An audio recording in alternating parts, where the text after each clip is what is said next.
First, I won't forget to say that I am extremely happy to be invited to this occasion for the laudatio of you.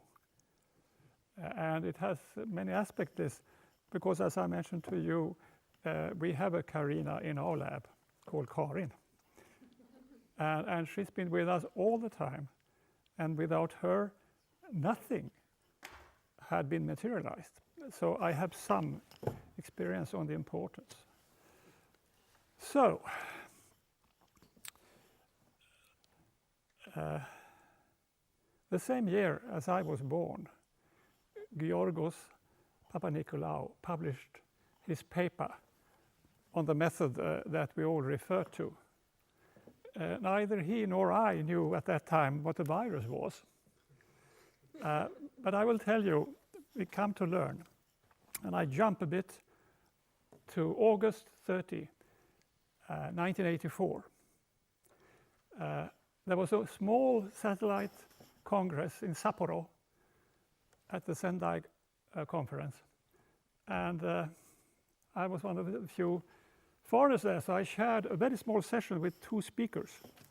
One of the speakers was Hiryo Hinoa, and he just talked about ATL, which he, in competition with Gallo, had discovered. And with the euphoria when he finished the talk, he told me, you must come to a conference we have tomorrow, a little one. Come to Imperial Hotel at night. I went there. It was a very small conference, fewer people than we have here. And Harald Surhausen presented his very recent work in the PNAS paper. And I understood that this is something you should work with. So I went home, and I also had a very enthusiastic gynecologist, most of you will know her, Eva Rylander. And she was looking for a scientific partner here, and we were primed. So we thought that perhaps we should try to find that virus in her specimens. She was a gynecologist.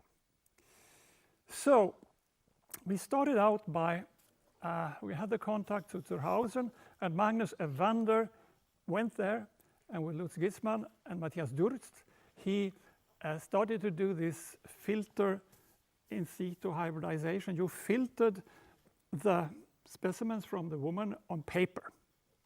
And then you had a probe, and we got HB6, 16 and 18 from Ethel Michel, and started to hybridize. And you saw dirty things, more or less, or nothing. And this was our science at that time. Then we could do dot plot and Southern blot. And we published some papers on what we found on these specimens from Umeå and from Kenya and so forth.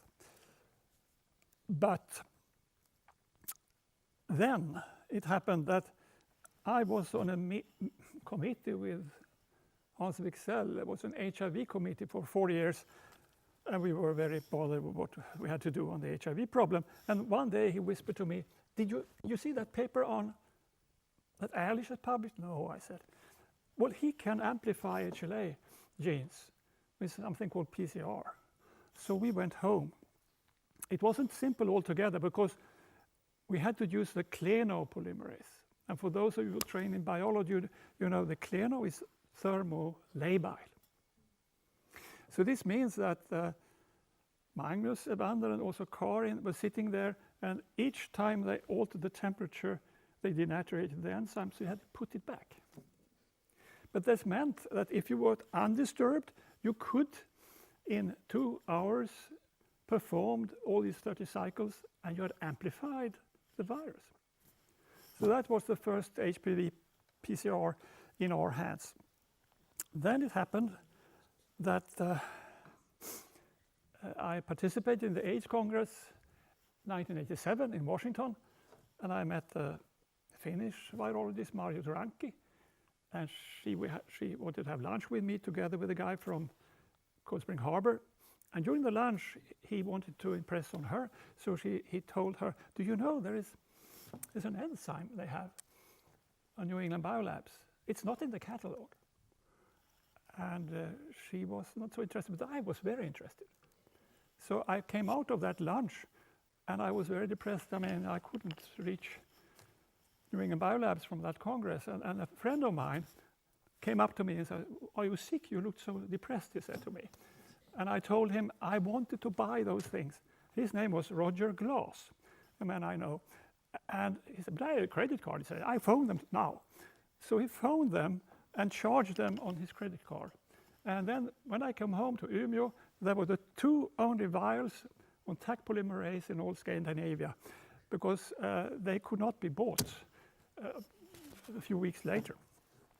So we used that possibility on several viruses, foremost on HPV. And next year, the HPV meeting was in Sofia Antipolis, Antibes, you would say. And then there was a poster by Magnus Evander, and he put up his PCR results, and people came there and said, "What's that?"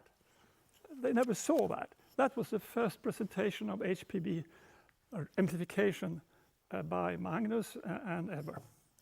So that's how it started for us with the detection of HPV. But of course, we could look at the samples and say it's not high risk, it's low risk, and whatever. But we want to do more. And with Eva Rylander, who is an energetic person, we would like to do a population-based study. This was 30 years ago, and we didn't have the money. You would have need some money here.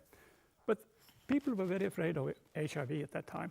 So something called AFA, a company with lots of money, and they had a call. So we wrote up an application for that. And Eva was in Brazil, and I had to go there. So, because they had interviews, a number of people, they were quite harsh interviews. Can you manage? Can you do this? And so forth. And they were convinced that this was interesting, because we would convince them we could detect HPV and then all other STDs. But then my friend Hasse Wicksell said, "Well, look, Göran, aren't you moving to Karolinska? You can't do this. I mean, this is in Umeå." And I was saved by a man that has a hall here. Gunnar Birke said, well, look in the application. They have applied for travel money. So what's the problem? So by that, we got the 2 million, which was a lot of money 30 years ago, and we could do a population-based study. Meaning that we invited all the female students in what we call Ålidhem, where all the students live. And virtually all of them, 611, 19 to 25-year-olds, participated, and there were every sample taken, there were interviews, there were deep interviews done. And out of this came a few papers. One of them, we could boldly state that papillomavirus infection in young women is transient. Because this you can only do with a population-based study and a second study 2 years later. And some other things. We could state that number of lifetime partners is the only independent parameter of HPV infections, and so forth. There might have been added some more since 30 years. So this was the start of our interest in epidemiology. And it went on. A little intermission. 1989, 30 years ago, there was an HPV meeting in Taos. And there I listened to and met two people, Lena and Joachim Dillner. They were Swedes, but working in Richard Lerner's laboratory at Scripps. And they had decided to walk all through the HPV genome by moving 5 amino acids, trying to find peptides that were immunogenic. And long and behold, they found one E2 positioned, as I recall, 30 years ago, that was immunogenic. So people, and you can detect the IgA response and so forth. That could be important.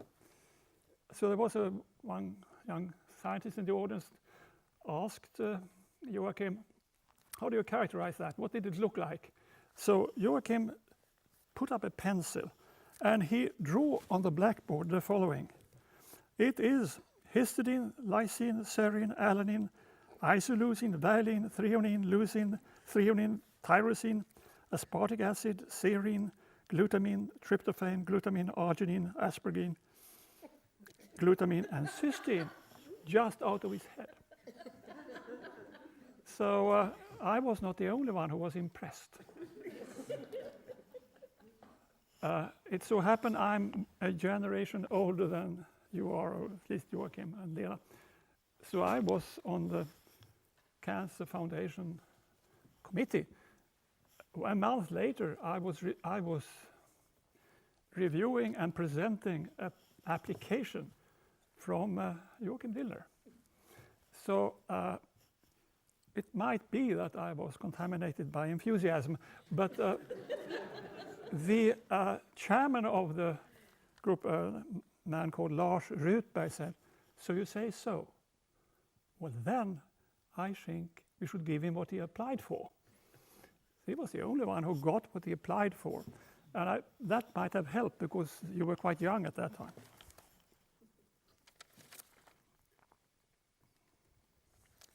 So then on this issue, I soon finished, but we had in Umeå a very brave head of cytology. And his man was Tord Ångström. And he allowed the gynecologist we have, Lennart Kjellberg, to take 2 years samples of all the samples that have been sent to him after colposcopy. So there was something with them. And we should then run our validated HPV assay on these samples. I mean, it's quite brave because this means that he allowed a second opinion of molecular biology on the morphology. And they were the first to do that for 2 years.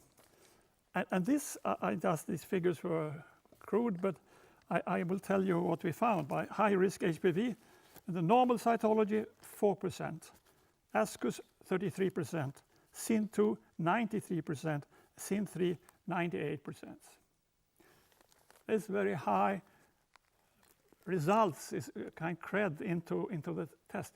But there were positives among the normal cytology. And this was done, I have to say, under the direction of you know who, actually.